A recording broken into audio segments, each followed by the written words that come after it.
There is no doubt that drones have had their fair share of controversy around them and definitely still have, but the past years most countries and regions have managed to implement some rules and laws which makes the use of drones more clear. For landscape photographers and photographers in general, a drone is a fantastic tool to reach previously unreachable angles and thereby unique and new photos which can give a completely new and fascinating perspective on nature.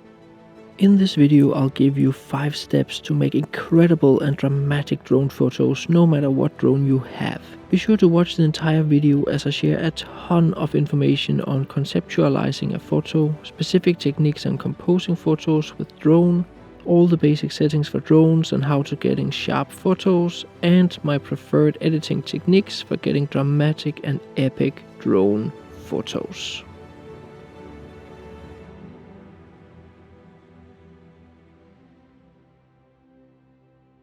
When I make these 5-step videos, I usually always start with the fact that your photo, no matter if it is from the ground or the air, needs a subject or at least a focal point and or strong concept. Abstract photos may not have a focal point, but there is a concept in them where a focal point is not needed. In this photo there's no doubt about what the subject and concept is. You're supposed to look at the curved road, and due to the still water and reflection of the sky, it kinda looks like the road is driving through the sky. Likewise in this photo, where the same effect of the reflected sky in the elongated tide pools makes the banks of sand looks like bridges in the sky, and then little me down there as a subject to give a sense of scale and context. However, even without me in the photo there would still be a strong concept and fascinating patterns. And in this photo we look at the trees standing out in the morning fog and then sees the rays of light that due to that direction makes us also see the birds in the upper left corner. A gorgeous morning scene which isn't unique to a drone, but in this location just wasn't possible to capture without one. Before moving on to step 2, I want to emphasize exactly that drones gives us so many more possibilities to capture amazing photos. However, without that subject, focal point and or concept, the photo still wouldn't work. And the concept, the idea of the photo, or the story as some photographers call it, is just so important, and sometimes to get that photo a drone or an airplane is the only way to capture it, and sometimes a plane just can't fly low enough. Like in these photos where I wanted to capture this hill during low-hanging fog, also known as an inversion, as it made sense for the photo. All Danish people will recognize this location as the Sky Mountain, one of the most famous hills in Denmark. Yes, we do enjoy the irony of calling it a mountain, even though it is only a 147-meter tall hill. But by capturing with fog or low clouds around it, it looks like the mountain is up in the skies. Thereby the Sky Mountain. On my recent trip to Iceland, I got to photograph the famous Glacier river patterns for the first time. Yes, you can capture them from an airplane, but you can also capture them from a drone, and wow, did it deliver some beautiful photos.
If you so far enjoy this video, the easiest way to support it is to hit the like button and throw a comment for the algorithm. It really does help spread the video to a broader audience.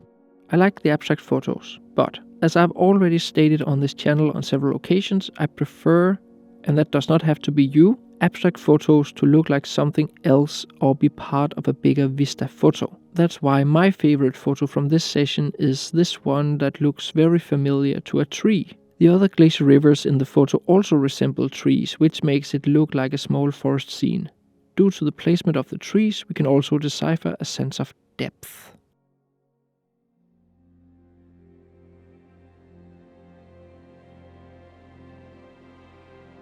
The next step from choosing your subject or focal point is to compose the photo.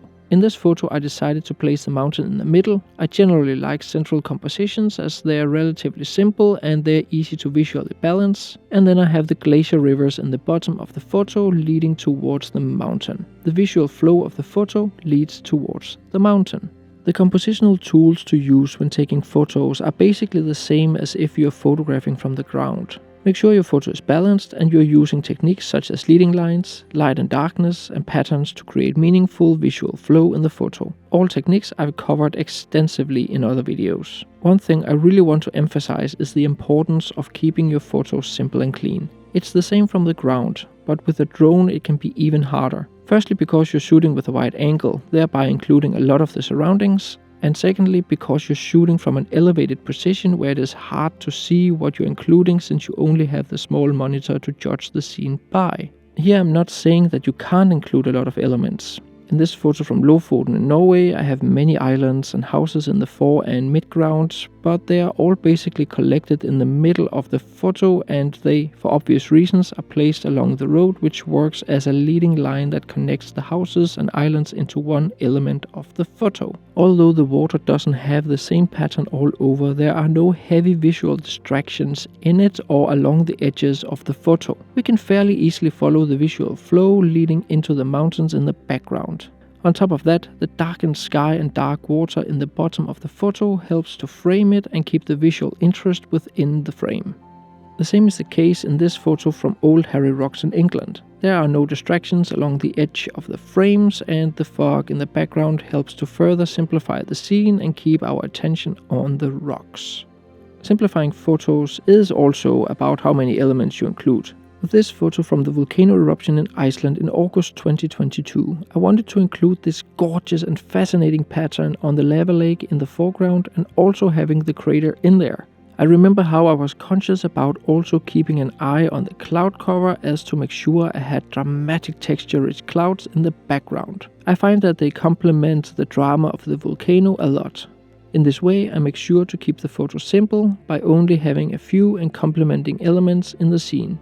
Now take this photo as an example. Even though the lighting is absolutely gorgeous, the composition just doesn't work. The lake in the lower left throws the photo out of balance and pulls a lot of attention, and the lighting is just not strong enough to reduce the attention of the random dark clusters of trees. It ends up being a rather messy photo. As mentioned, no matter if you are at the ground level or up in the air, the compositional tools are the same. If you want to learn even more about composition in landscape photography, be sure to get my ebook Landscape Composition. It's a simple ebook designed to be easy to read with minimal text and loads of photos as examples to emphasize my point. There are 10 chapters with a final one summarizing everything I've discussed.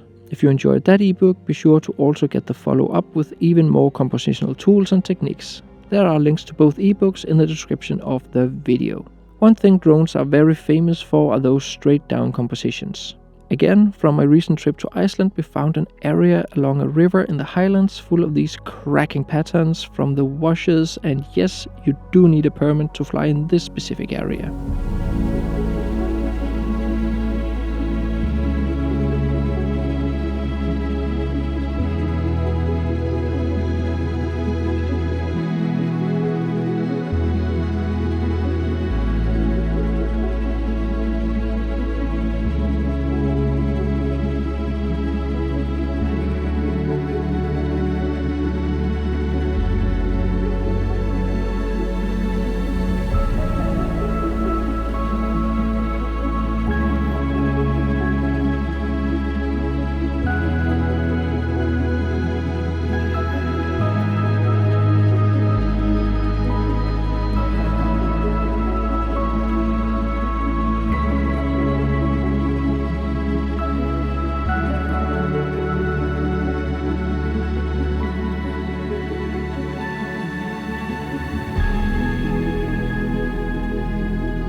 In these photos I shoot straight down, capturing the beautiful and fascinating patterns of the washes.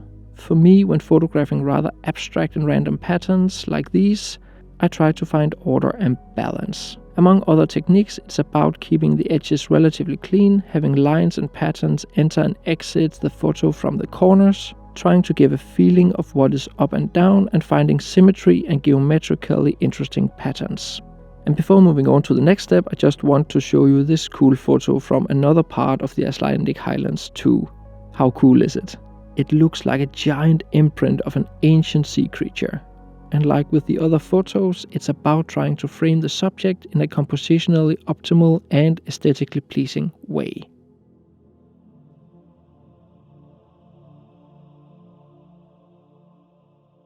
In our quest to take epic drone photos, photographing something dramatic or epic usually works to create dramatic or epic photos. Duh! Waterfalls, glaciers, mountains and volcanoes all help making the photos epic. There are, however, also a couple of specific techniques you can use to emphasize the impact of the photo. Even though most drones already have a wide-angle lens, one way you can make it even more wide-angle is by making panoramas. Here I'm not thinking of the classic horizontal panorama. Here I'm thinking of a vertical panorama where you put two or more photos together vertically as to emphasize the foreground, just as a wide-angle lens can do. In this example we have the old lava flow coming over the mountains and into a lake. The horizontal photo straight on is fine, however when I fly a bit further up and closer to the lava, I can straight down capture the island patterns in the lake and cover the rest of the lava and background mountains by tilting up. The resulting panorama is another and more dramatic perspective of the subject compared to the non-panorama photo. It is the exact same case for these volcano photos. Due to the artificial wide-angle effect of the vertical panorama, we get much more emphasis on the foreground and a much more in-your-face photo. Vertical panoramas are not the only ones making this effect. Generally panoramas are good at it, because making panoramas is the same as using a wider focal length. In this example from the Faroe Islands, I took more than 20 photos, both vertical and horizontal, to cover the island and surrounding landscapes. Due to so many photos being added together, it gives a strong wide-angle effect with loads of depth, where what is close to the camera is enlarged and what is further from the camera is relatively small. Another way to emphasize drama is going in the opposite direction and trying to emulate a longer focal length as to make some perspective compression. Just as in this example, it is only very few consumer drones that has a zoom lens, and even fewer with multiple lenses, so zooming in may not be an option. The only thing you can really do is cropping your photo, which is the same as zooming in. However, you are of course throwing away precious pixels, as you in the best case probably only have 20 megapixels and in the worst 12 megapixels to work with. I used my DJI Mavic 2 Pro to take this photo, and to get the most dramatic photo I've had to crop it all the way down to 2 megapixels. It does go to show that 2 megapixels are actually still pretty good as long as you have a sharp photo and use some sharpening techniques in post-processing. Be sure to subscribe to my newsletter for notifications on new videos, announcements on workshops, products and special deals. When subscribing you get access to the free light version of my ebook Landscape Composition. There's a link down in the description of the video.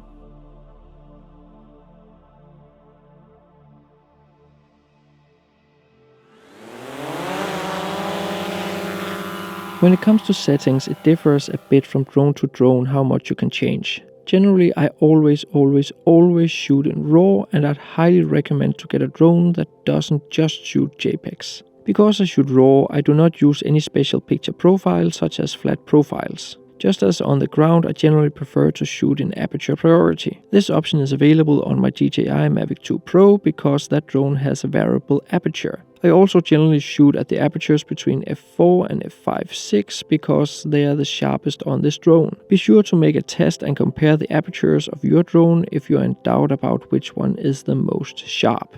I also prioritize to keep the ISO as low as possible, which in my case is ISO 100. Due to the small sensors of the drones, increasing the ISO too much will fast result in a grainy photo. I have also zebra stripes and my histogram visible on the screen at all times to make sure I get a proper exposure.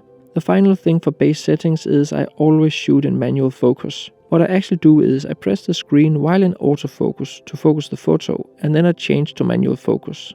In this way, I lock down the focus, and now my drone photos are always in focus, and I technically don't have to refocus even though I turn the power off and on the drone. As mentioned, it can be rather hard to see exactly what is on the screen and how the photo and exposure turn out, even though you have the histogram and zebra stripes on. Especially in high contrast scenes, I always shoot in AEB mode, auto exposure bracketing. This means the drone takes 3 or 5 photos with 1 stop of light difference. I prefer to just be sure and take 5 photos. I almost never shoot single frames. As shown, I sometimes use the built-in panorama functions, but I do not always find them to be completely reliable, so you may want to make panoramas manually. The drone photo files usually doesn't take up that much space, so even though you take multiple photos per scene, a 32GB micro SD card should be fine. I would emphasize that a fast read and write speed is very important. The faster the files are written to the SD card, the sooner you can take the next photo. On top of that, recording video in 4K also requires a decently fast SD card. It is also worth considering whether it makes sense to buy an expensive 128GB micro SD card if you're going to crash the drone anyway. And speaking of which, make absolutely certain you back up your files regularly. At least once a day, and if you are flying in a dangerous environment, let's say above an active volcano, change your SD card between each flight to at least make sure you save your precious video and pictures in case you crash the drone. For drone photography, ND filters are not necessary. You may benefit from a polarizing filter, but that is only if it is an effect you like and want in a certain photo. If your remote has antennas, make sure to not block them. In my case, using the first generation smart controller from DJI, it is optimal if the antennas is angled perpendicular to the direction of the drone.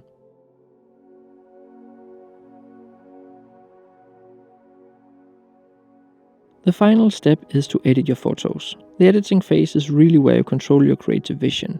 Whether to go high contrast, go black and white, or edit with a purpose of realism is really up to you or a potential client. I won't share an entire editing session here, but the most important editing I can share for emphasizing power and impact is to add contrast. Raw photos from drones are designed to be flat and boring, so you want to add contrast no matter what. I do not mean to just crank up the contrast and clarity slider to 100. There's much more to it.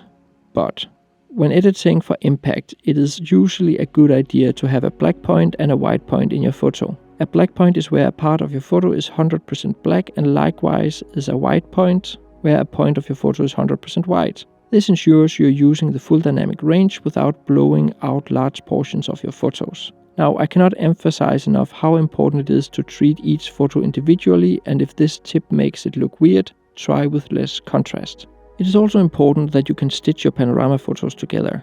I already have a video covering that in detail. Just find it by going to my channel and search in my videos for panorama, or follow the link in the description. The main pointers for making sure your panorama want to stitch properly is to have a decent amount of overlap between your photos.